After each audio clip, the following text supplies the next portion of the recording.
I'm Jesse Ventura. State agent, question more. Welcome to my world. Come along for the ride. The world according to Jesse. This week, we celebrate Thanksgiving in America. All across the nation, families are eating giant meals, saying grace and counting their blessings. But the Thanksgiving story we're taught in school is a whitewashed version of reality. The origins of the first Thanksgiving between European settlers and Native Americans was not as peaceful as we've been led to believe.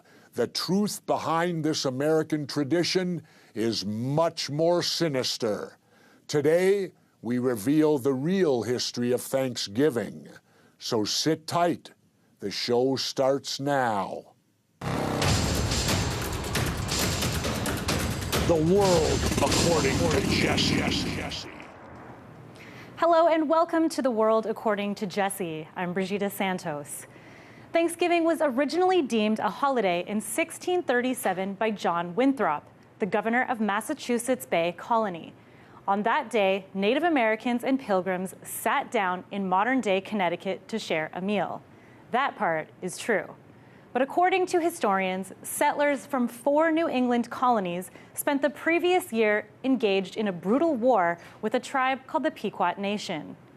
At the time, the Pequot maintained military, political, and economic control of the region, including control of the valuable fur and wampum trades. Their dominance posed a problem for European settlers who had come to the New World to colonize, as well as to other local native groups. Competing tribes resented the power structure, so they allied with the English. At first, the Pequot fought well, but over time they began to lose. The war ended when 700 Pequot were massacred. William Bradford, then governor of Massachusetts, chronicled the details in his History of the Plymouth Plantation. Governor John Winthrop declared every day after the raid a day of thanksgiving for subduing the tribe. And out of the genocide, a holiday was born. So what do you think about the revisionist history that we're taught in schools? Did you know about this history? No, Brigida, I certainly did not. It's eye-opening. But then again, as time goes on, and I'm 66 years old now, I'm seeing it more and more, not just only about Thanksgiving, but about a whole lot of other things that we're not told, we're not taught in classrooms. Everything is scrubbed, everything is this and that. It kind of reminds me, if we go backwards a little bit, to those JFK documents. A lot of it's redacted. They don't tell you the truth in school about how things went down. I remember there was a coup d'etat was attempted on President Roosevelt by Wall Street. You can't read about that in school. I knew nothing about that until I did my book, Conspiracy Theory. And that's when I learned that this event had actually occurred, because school tends to censor. They teach you only what they want you to know about our history, and if the history happens to be bad, chances are you're not going to know about it. Were you taught in history class about Christopher Columbus sailing to the New World, and now that you're a grown adult, what do you think about that story? Well, it was interesting. They taught us that Columbus came here to the New World and he thought he had arrived in India, because allegedly that's what he was looking to do, was find a new way to India for trade and all that. And that's allegedly how the word Indian came about. When he landed here, that the people, he called them Indians because he thought they were in India.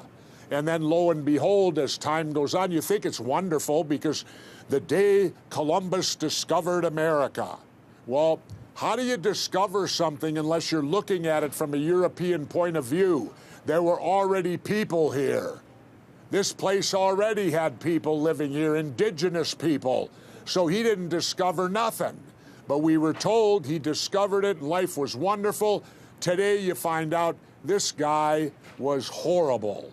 And the things he did to the Native Americans here on his discovery of, quote, the New World was nothing simply but an invasion.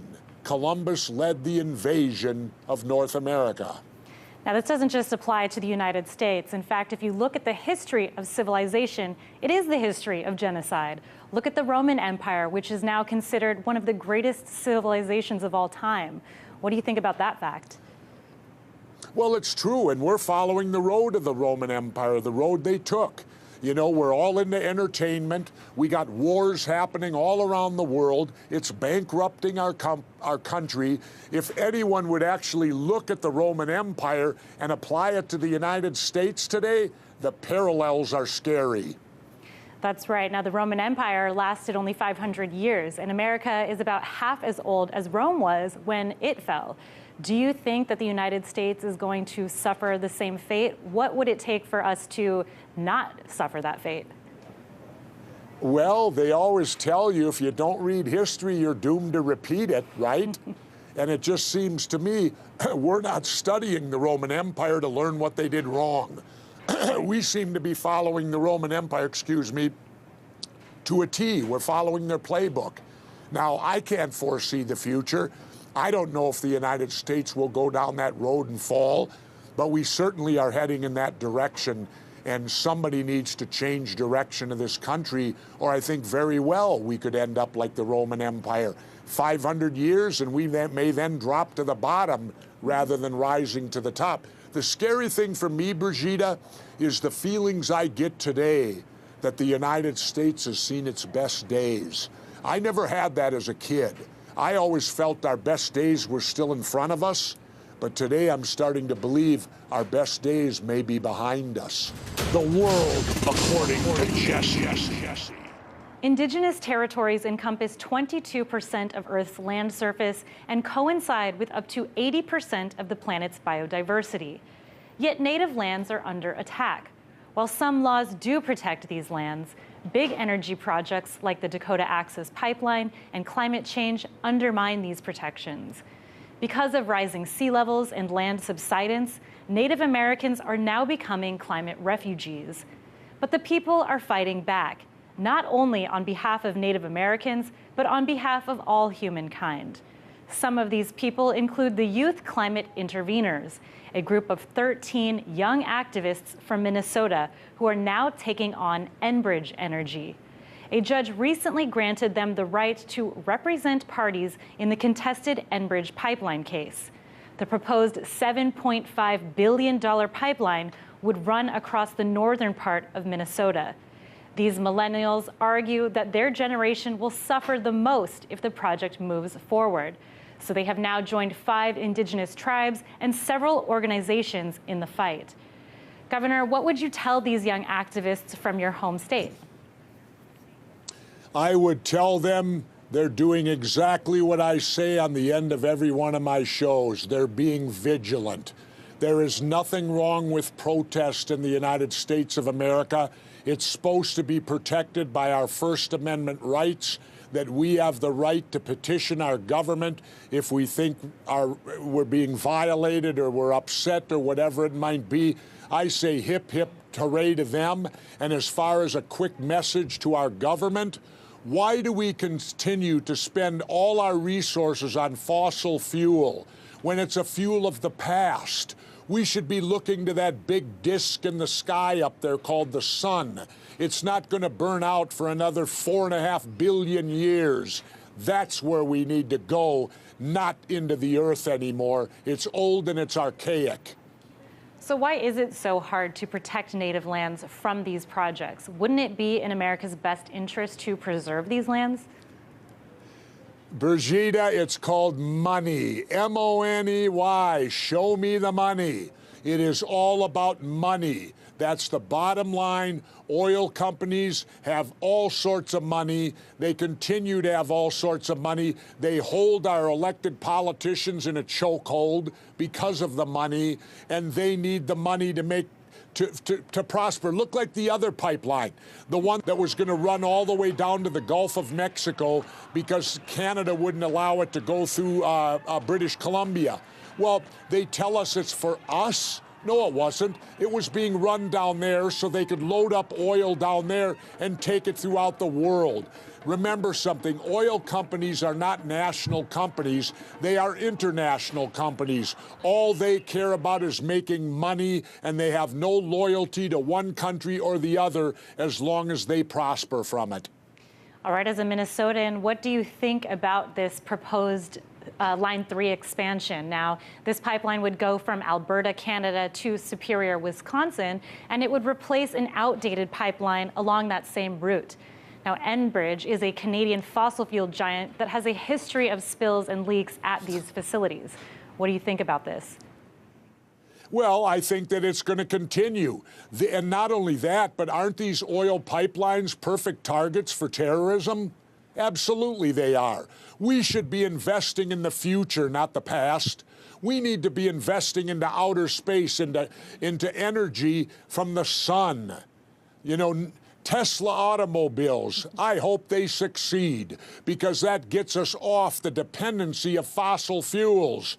Fossil fuels are ancient, they are archaic, and it's time for our society to move above and beyond them, and the only way it's going to happen is to stop things like these pipelines from going through.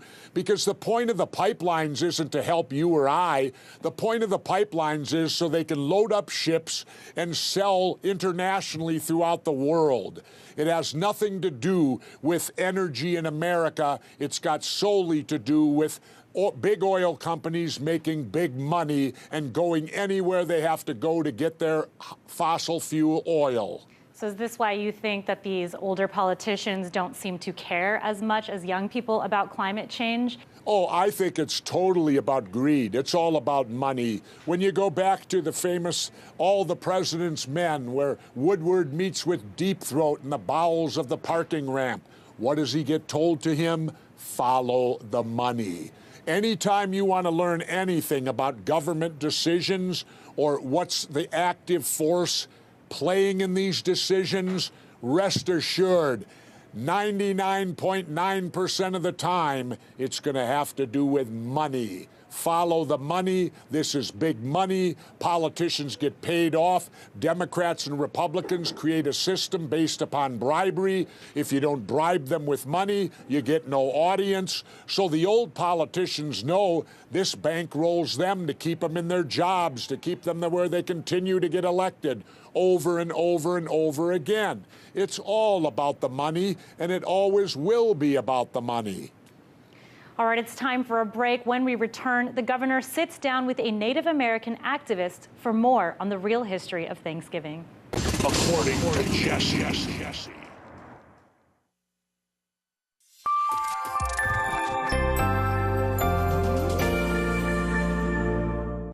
Here's what people have been saying about Redacted tonight. Give it to us. Redacted is full-on awesome. The only show I go out of my way to watch every week. It really packs a punch.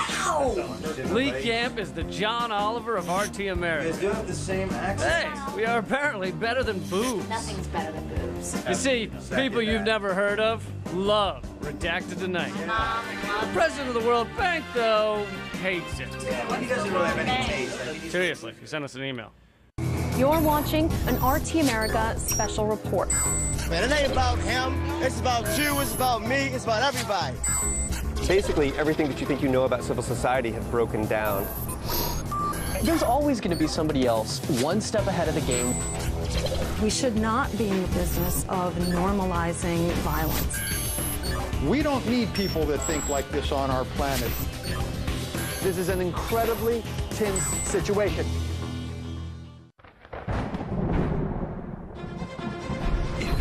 Know what's going on in your city, in your streets. Never back down like Tyrell, and the truth is what you seek. To analyze, investigate from the bottom to the top. You speak your mind like Sean Stone, whether they like it or not. I got Tabitha, Miss Wallace, with the wisdom and the pearls. Between the outrage and the evidence, what's going on in this world. Watching the hawks, watching the hawks, watching the hawks. Listen when they talk.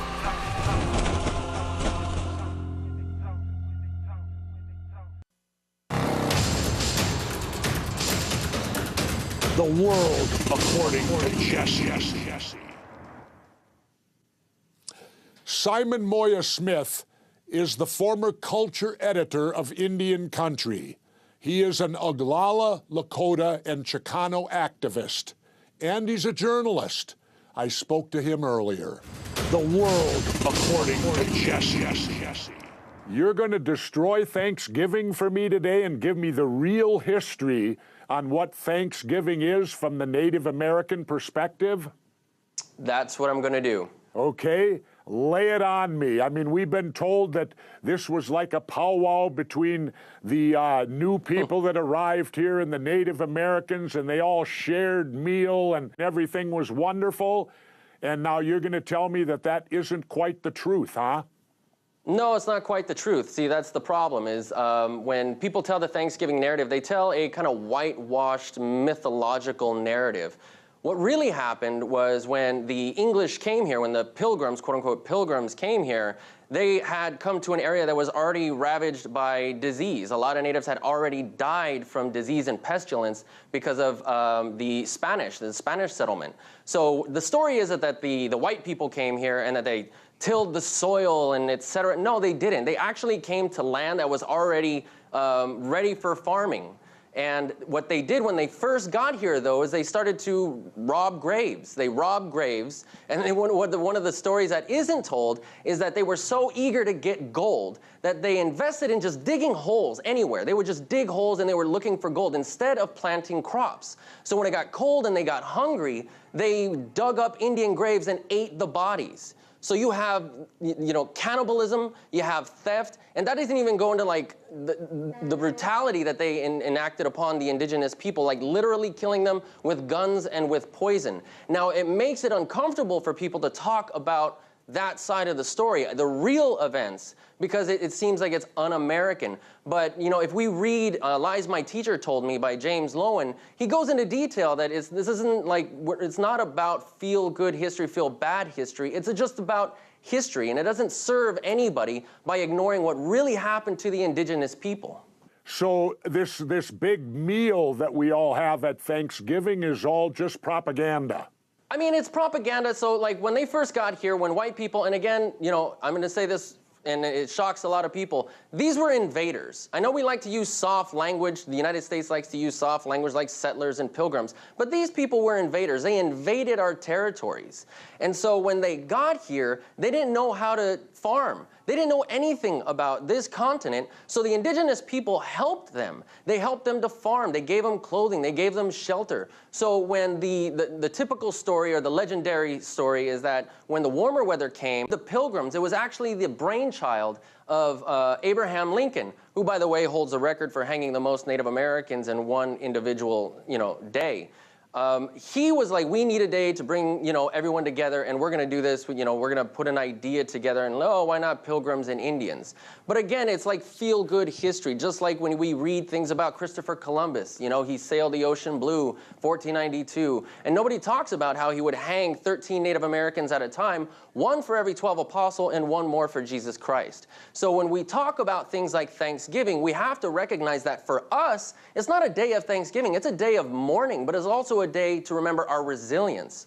It's the day that we recognize that indigenous people are still here. We survived the quote-unquote pilgrims, the founding fathers, westward expansion, Christopher Columbus, boarding schools, rape, murder, genocide, theft, germ warfare, all of that. And we're the smallest racial minority in our ancestral land.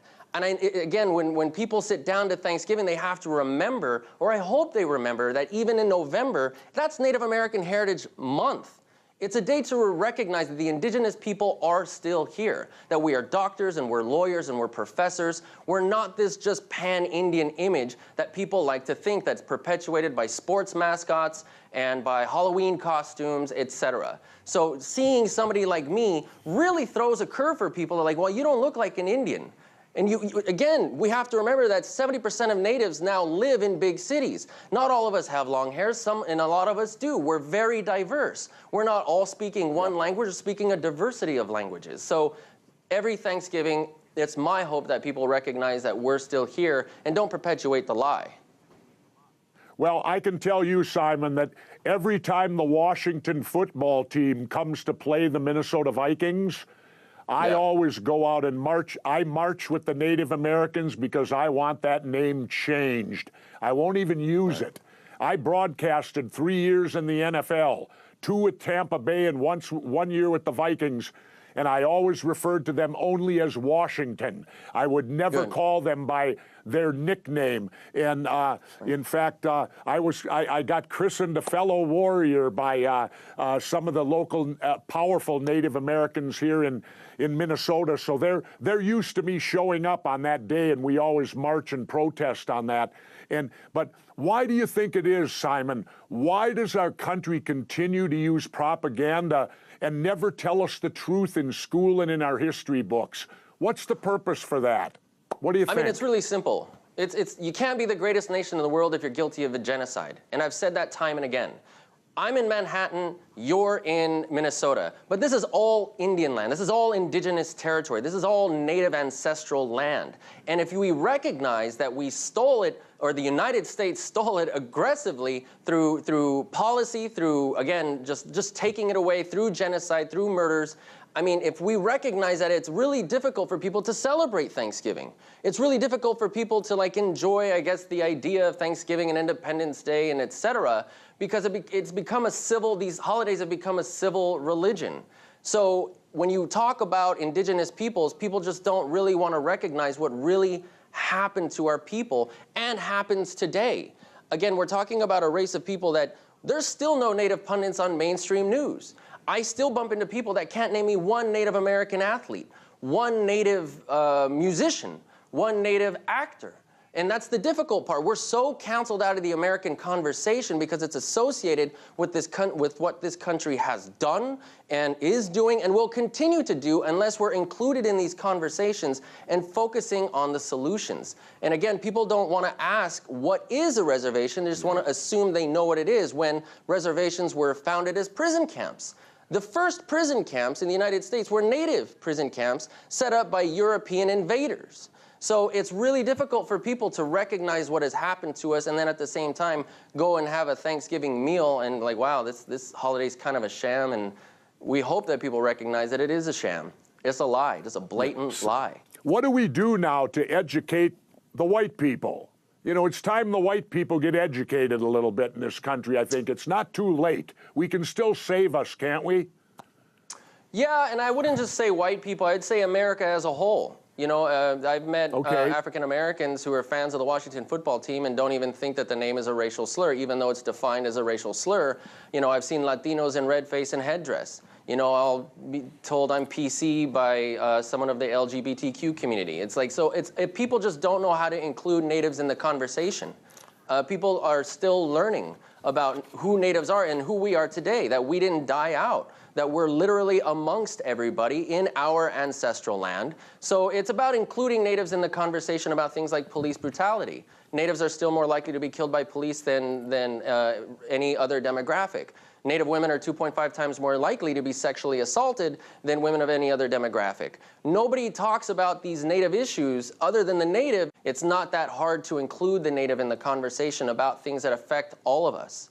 So it's about no longer thinking that we're just, you know, these half-naked, Tonto-talking, you know, Indians on horseback, but we're actually your neighbor. We may live on the same block as you. Maybe we don't celebrate Thanksgiving like you, but hey, how about you come over and celebrate our resiliency? In other words, educate yourself. Simon, I want to thank you for coming on today. It was a great history lesson. We need to get it out there. We need real history, not fabricated history. Thank you, Simon. I agree. No, thank you. The world according to Jesse. All right, Governor, it's time to let our fans weigh in. Now, we asked people on Twitter, how did the first English settlers set the stage for American imperialism? Dr. Mikey Love says the drive for expansion and domination seems to have been there right from the beginning. The powerful prey on the weak or vulnerable. How do you respond? Well, you know that's true probably in most aspects. You know, when countries, powerful countries, go out into the world, they practice colonialism, where they invade third world countries, third world nations, whatever they might be, who aren't up to par with them and don't have the weapons they have, and they literally come in and take over and then they rape and pillage the land for money. See, it all comes back to money for the homeland, money for the invading country, money for the people who are colonializing things. Messenger says, I doubt those first settlers had that in mind when they first landed, but being mistreated by their own leaders is probably a big part of it. Well, I don't know about that. The word that I got and understand was when the Pilgrims came here, all they wanted to do was dig for gold. They weren't worried about feeding themselves until they started to starve. And then it was the Native Americans that taught them how to farm because they were only after gold, again, money, the quick buck. That's what you got happening. How do I make as much money as quick as I can? Well, this shows me they even used to do it back then. So what are your final thoughts on history? How has the internet changed our perception of it? Is it helping or causing information overload? Does it allow people to get more access to what really happened in history? Well, you know, what it does, it gives you access to anything, the internet. But the thing you got to remember, you got to use your own intelligence of what on the internet you're going to believe and what you're not, because there's no rule that you're getting the truth or not. So it really comes back to each and every one of us as an individual to ensure to check out if you read something on the internet, find out about it. Look to other ways to learn about it, and hopefully you will be told the truth. But always be wary. There is no governance of the internet. You can say anything you want on there pretty well, and naturally people, if they hear something, they automatically think it's true when it may not necessarily be that way. That's all we have time for. Thanks for tuning in. Tell us what you think about the whitewashing of history on Facebook and Twitter. Next week, we're talking to a CIA whistleblower about the art of threat creation and the new Red Scare. Americans are afraid of Russians again. You don't say. I guess we always need a boogeyman to keep the military-industrial complex in business. We'll be talking about all this and more next week. And remember, when the government lies, the truth becomes a traitor. Until then, stay vigilant. I'm Jesse Ventura. Stay vigilant, question more. Welcome to my world. Come along for the ride. The world according to Jesse.